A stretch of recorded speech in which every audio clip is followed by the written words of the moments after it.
Welcome to the Heart of Business podcast. I'm your host, Mo Fatalbab, and it is a pleasure to be here with you all today and our special guest, Stephanie Ford, who is an IFO-certified facilitator and a director at Warren Whitney.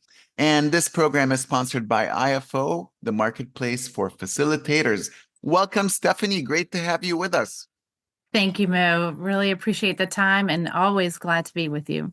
Well, it is wonderful. Steph, gosh, we've known each other, what, 15 years perhaps? Something at least like that. Yes. Through the Yeah. Virginia Council CEOs, our original point of connection. What a great organization that is. Absolutely. Well, a shout out to those folks and to Scott McRoberts. And really, they've just been big fans and big believers in the peer group process, which is perhaps how we came to meet. But Stephanie, let's start with you. Tell us a little bit about yourself. Yeah, absolutely. Well, I'm a proud Richmonder, born and raised, I guess maybe fifth generation Richmonder, and married to one as well. And love my hometown. We love traveling the world, but glad to always come home. I grew up right on the river here in Richmond, and so the river holds a special place in my heart. And we moved back to the river just a few years ago. So love the nature, love the wildlife, and love being in my hometown where I'm rooted with most all of my family. Amazing, amazing. And so let's talk about your professional career a little bit. And I don't know if that started for you before college or after college or during college, but what was your first endeavor where you started to make some money? Let's put it that way. Okay, yeah, sure. Well, I decided, I guess the path to making money Mm. for me began, I guess I'll say, well, some early entrepreneurial experiences, but really deciding to be a business major in college. And then sometimes I forget to mention I did get my MBA along the way as well. And but really, I love learning um, and even though I really love sciences, decided that business would be a practical arena for my skills. And so I graduated college and began my career as a commercial banker at Bank America. And that was a great training ground for me. I was both relationship manager and underwriter. And that meant that I got the pleasure of meeting all of the businesses, working closely with the CEOs, the CFOs, taking the, if you will, the plant tour, learning the operations of the organization, and also being responsible for all the analytical piece, the underwriting, understanding the financial statements, structuring credit, getting all of those internal credit approvals, and then also doing all the client negotiation and taking the entire process all the way through to closing and documentation. So that job that I did is now broken out into I don't know, 2 or 10 jobs, depending upon the bank. But it was a great foundation in the world of business because really you got to learn the entire, process. I guess I'll say I felt like I was able to help my clients more because I was in control of the entire process and had full understanding of all of the issues. And it was a chance for me to really get insight into so many different industries, work with different size organizations, um, and um, and really make a difference.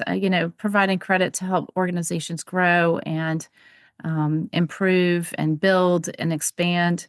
That's really important for our economy. Yeah, that must be rewarding as well. hmm hmm Yeah. And from there, where did you go after that? Well, I spent a short time. I was wondering, what do I want to do next? Seeing banking as a good foundation, but maybe a stepping stone to something else. I did spend a little bit of time exploring the world of finance at what's now Genworth, which was part of GE Capital. That Wow. was quite intense. And I took what I could learn from Jack Welch in the Six Sigma process. Spent a little bit more time in commercial banking at BB&T, which had a lovely culture, and got to make more friends in banking there, and I continued to build my client base. And it's really during my banking times that I got to know Warren Whitney, who I've been with a long time now. As a banker, I got to see so many companies, unfortunately, struggle with the fundamentals of financial reporting. Mm, And that's one area that we can help organizations. And also, entrepreneurs that had great business ideas, but sometimes didn't have the insight into business planning, or had great visions but couldn't quite articulate how to get from here to there. mm, Um, and so there would be times where, well, one, I love the consulting piece, but in my banking days, I was limited as to how much I could consult. Um, and uh, and so anyhow, I got to know this firm called Warren Whitney. I kept referring clients to that organization, and ultimately they asked me to come join them. And I've been there over 2 decades now, and so it's been a good group for me to be a part of. that sounds like a lovely journey. And so when you compare your time at Warren Whitney with your time at finance, because they seem a little bit different, what of those two is more meaningful for you? And in what way is it so? Well, the hard part of commercial banking, I think, is having to say no so many times, Hmm. and just so much regulation, so many rules. The world of consulting affords many more opportunities to say, yes, I think I can help with that, and we're not quite bound by all the rules and regulations, and so it's really for me, I guess I'll say, I really love helping organizations, helping people, helping companies grow, and providing them the right resources. And so, in my consulting role, I'm either able to do that directly or have coworkers that can do that, or just through the network that I've built, can connect, you know, my clients and other folks that I encounter to a whole host of resources. And so that's fun for me, the problem solving and the connecting. And so so that's maybe hopefully Yeah, answers some of your question, but maybe not absolutely. fully. And so, Stephanie, I always find that you're so just incredibly sharp and polished and always on point and on message. I'm just always so impressed. And You're sweet. I see your career, and it just seems like it's up and up and up. I wonder, any blips along the way, any times that were challenging that you had to fight to overcome some difficulties?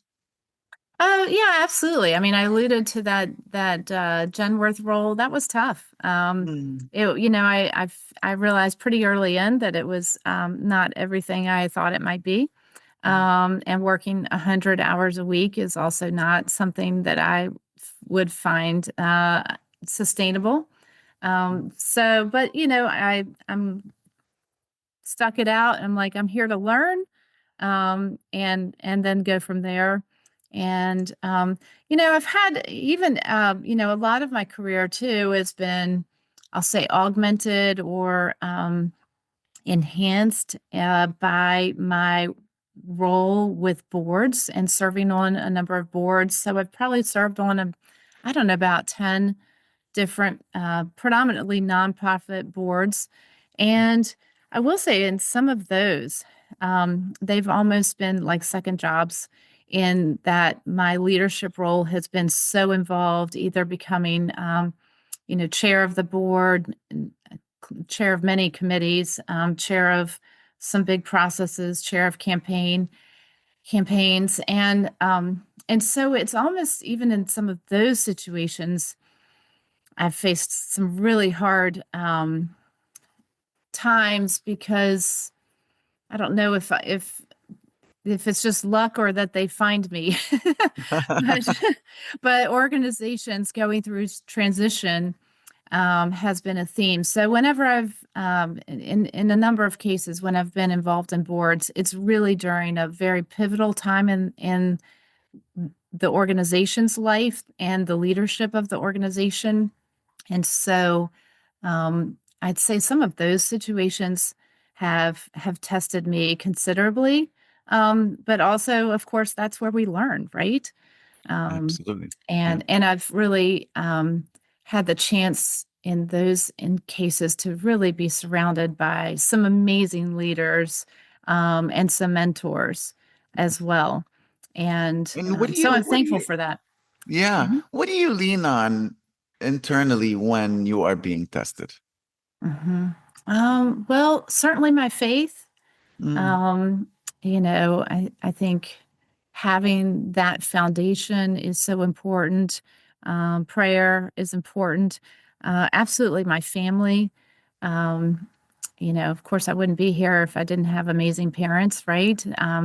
That gave me that strong foundation in life. And then, of course, my husband, who I have been with for a long time now. Next year will be, ooh, it's hard to believe, 40th anniversary of our first date. oh my God, amazing. We were very young. Yes, of course. And yes, and last year was our 30th wedding anniversary. So my husband Brian has been really my best friend and life partner and certainly an important part of my life and really my development as well. So we have, I feel like, overall made each other stronger over the years, and we've learned from each other, which is great. Mm, Um, what a beautiful story. And what about some of your mentors? Who are two mhm, or three of those folks that have really made a difference for you? And in what way did they really mhm, help you? mhm. Yeah, certainly. Well, there have been many over the years. Some early in the at the bank. There's a female that comes to mind, super strong, courageous, really dynamic. A gentleman that I'm thinking of that was just very charismatic, um, not afraid to talk about his feelings and what is the hard stuff. And I think we've learned, the soft stuff is the hard stuff. And we can be technically proficient, but if we don't have those other components to our working relationships and if you will, the ability to finesse certain situations, then the technical skills will fall flat. And but you know what? I guess one in particular mentor is coming to mind. Sadly, he just passed. Mm, He had been ill for some time, and so had been in decline. But still, really sad for this loss. And he was somebody that I served with on uh, Henrico County's Economic Development Authority Board. I was on that board for mm, 14 years, and he really became a great friend, and he uh, helped to mentor me through the ranks of rising in if you will in board status from treasurer to vice chair to chair. Um, there was actually a surprising amount of tumult mm. during my ascent in the organization, and so we had some interesting times and some interesting topics that we had to work through. And so he helped really to show me some of the best techniques for managing, for building consensus, for what needs to happen outside of the boardroom so that what happens inside the boardroom can be a success. And all of these things take time. There often aren't easy answers, and it's often about thoughtfulness, diligence, um, and really, you know, being both creative and caring. And so I'm thankful. And of course, he did it all with a great sense of humor, um, and just, but also a pragmatic approach, which I appreciate. Um, so yes. So thank you to John Steele Mm, for his leadership and friendship. it's lovely. Thank you to John Steele. So, what are maybe one or two of those techniques that you learned from John as it relates to dealing with those tumultuous situations? Well, a lot of it is knowing where everybody in the room is coming from Mm, and really getting to understand each of their perspectives and having those individual one-on-one conversations and really you know, using that time to learn, to think, to process, and to evaluate options. And I'm really, I love doing that. I'm analytical, and I like exploring choices. mm, In the end, though, we're here to help our clients think, and I think that's one of the most important things that I bring to my client relationships is helping them think and helping them evaluate their options and really understanding the pros and cons of each option because there are always choices, but there are always trade-offs. And usually in life, you just get to make the one choice. And so part of the value that I think I bring to the table is now at this point in my career, having worked with so many different industries, so many different size companies. From startups to really, Fortune 1000 companies, um, and everything in between, and also having seen different types of leaders and different types of teams. mm, So it's really about taking taking all of that in and mm, having been able to process and synthesize that over the years and and really being able to help them understand what are best practices, what are recommendations, what are their choices, and helping them think through the pros and cons, and ultimately being able to recommend one to say, and based on everything I've seen and what I know about you and your team and your organization and your industry, this is what I think would work best for you at this point in time. And so really helping them to walk through um, those decision points um, and be right there alongside with them. yeah, yeah, Mhm. yeah. I Mhm. love that. So, Stephanie, as you considered joining IFO and becoming one of our certified facilitators, I'm Mhm. curious as to what was interesting for you in that proposition and why you made that decision. Mhm. Mhm. Absolutely. Well, I can tell you, of course, the short answer is to be better at facilitation. And that has, I feel been accomplished. The plus along the way that I can't overlook because it's so valuable are the friendships and the relationships made during that process and ongoing as part of IFO. So I don't want to I want to make sure we hit on that one. I really enjoy the facilitation, in my work. Now I probably, my career's been a mixture of finance, marketing, and strategy.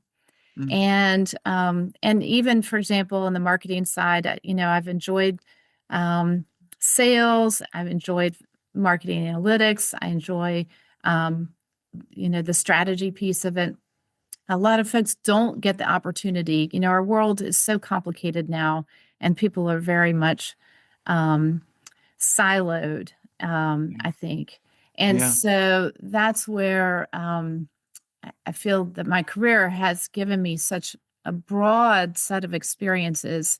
It is oftentimes about connecting the dots and Mm, seeing the big picture and being able, because of that, to look around the corner and know what's ahead and help clients through that. Um, so so in my work, I'm spending these days a lot of my time is predominantly spent on strategic planning, succession planning, and working with boards on governance. And so my clients are a mixture of privately held companies, family-owned businesses, and nonprofit organizations. And so that puts me in lots of different situations. But I'll say the one of the main skills that's needed to navigate all of that is facilitation skills. And so, for example, strategic planning will last. I'll say on average, I say 9 months with my clients, but 6 to 12 months, depending on how robust of a process we do. In some cases, I do a lot of financial modeling with my clients and scenario planning.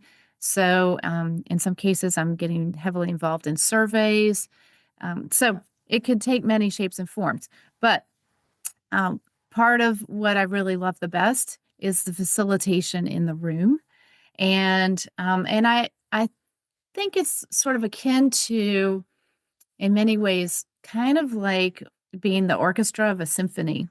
Mm. And you're conducting the conversation, and you're trying to figure out which voices need to be louder, and maybe some voices not so loud, so that they don't dominate the overall conversation or piece of music, so to speak. And you're trying, in some cases, to increase the tempo to move us along the agenda a little bit more. And in other cases, it's important to pause and take it a little slower, and and maybe go in depth on something, because there needs to be that exploring. Um, but by the end, the whole idea is to, if you will, to work through the conversation, and to kind of, I guess a different analogy, land the plane on time, in the right location, in the right spot. And so anyhow, I'll say I enjoy leading the room, the boardroom, the client team, the peer group, the leadership team through the conversation. And it's just satisfying when you're able to get consensus, you get an understanding, you get discussion, you get some healthy questioning. But in the end, there's generally consensus, agreement, and then wrap it up and finish on time and tie it up with a bow. I love it. I think it's a lot of I fun. always say that I want to tie it up with the bow at the end, right? Exactly, exactly. So I think um, so I enjoyed that. And so I think that's why I wanted to, I guess, make my commitment to facilitation more formal, and make sure that I'm using the best tools that are out there, get the best training possible. And that's where I say, I think I want to make sure that that's if you're thinking, well, what's next or what's for the future, I want to make sure that facilitation is a big piece of that. Mm. Beautiful, beautiful, Mhm. beautiful. I Mhm. think that is just lovely to hear, and it's been a pleasure having you in our community.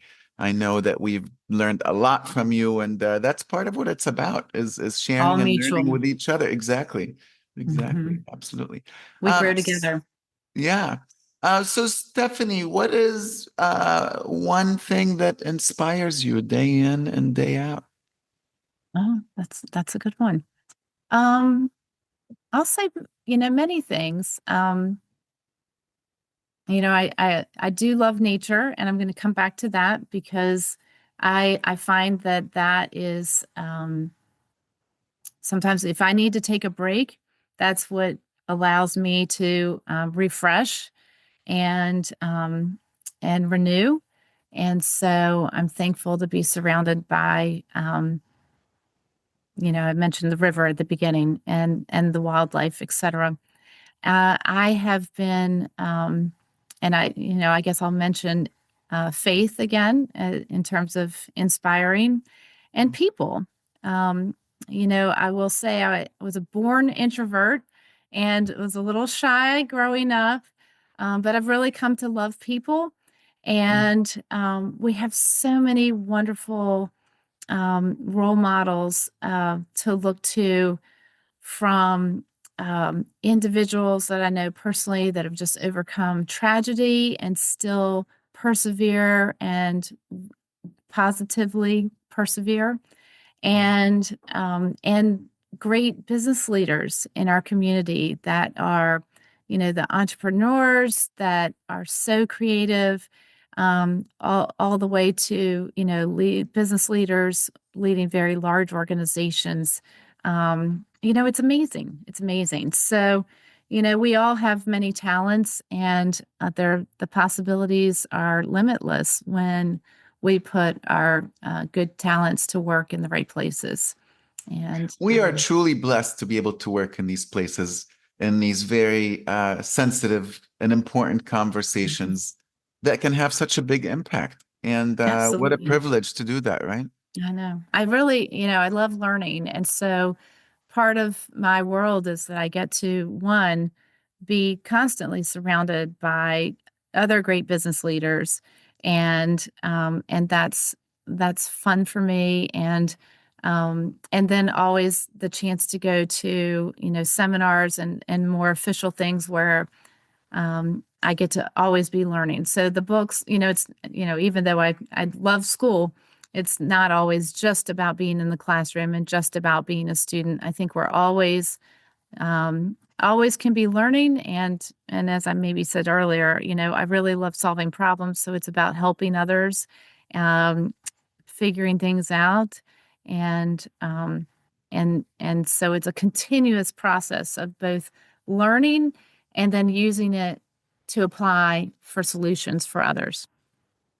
Stephanie Ford, what a pleasure. Thank you so much for joining us.